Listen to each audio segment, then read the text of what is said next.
Bonjour tout le monde, dans ce quatrième point qui est la découverte de la section 4. Donc en fait, on avait vu la découverte dans la section 3, dans la réception d'appel, et on avait dit en fait que la découverte est l'étape la plus importante pour cerner le besoin client. Maintenant aussi, je peux vous dire que la découverte dans l'émission d'appel est l'étape la plus importante aussi pour d'abord cerner le type prospect qu'on a au bout du fil, et deuxièmement, cerner aussi la situation, surtout la situation actuelle du prospect. Donc d'abord pour commencer, vous devez savoir que la découverte se divise en deux parties essentielles. La première partie, c'est le questionnement.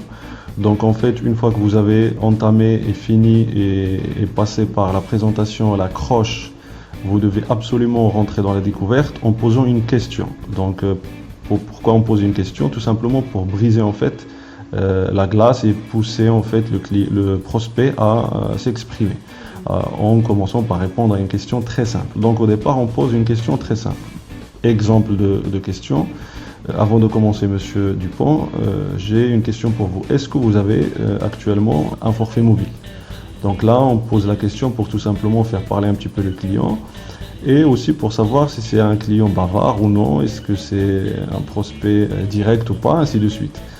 Dans le questionnement, on a deux types de questions. Donc, question ouverte pour pousser le client ou le prospect à s'exprimer plus, afin d'avoir plus d'informations. Et les questions fermées, comme vous le savez, c'est des questions pour répondre par oui ou par non, ou nous donner un choix parmi les choix qu'on propose au prospect.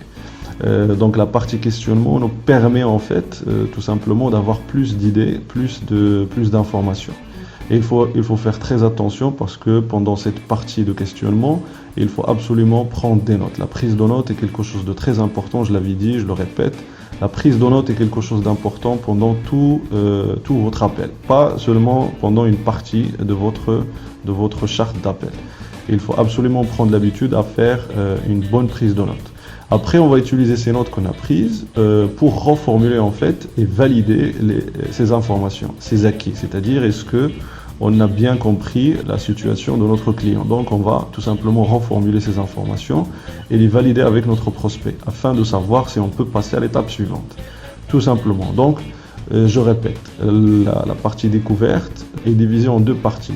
D'abord, questionnement avec des questions ouvertes et fermées qu'on va essayer de switcher, et la partie reformulation et validation d'informations. Donc pendant ces deux étapes, on doit en fait prendre des notes.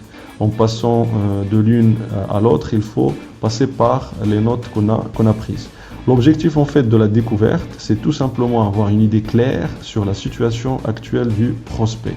On ne peut pas lui proposer notre service ou notre produit si on n'a pas déjà une situation actuelle. Par exemple, si je suis un opérateur télécom et je propose des forfaits mobiles, je dois savoir d'abord si mon prospect bénéficie d'abord d'un forfait mobile actuellement ou non. Parce que s'il en bénéficie, c'est une situation à part. Si il n'en bénéficie pas, c'est une autre situation qui me permettra en fait d'enchaîner sur autre chose. Ça n'a rien à voir.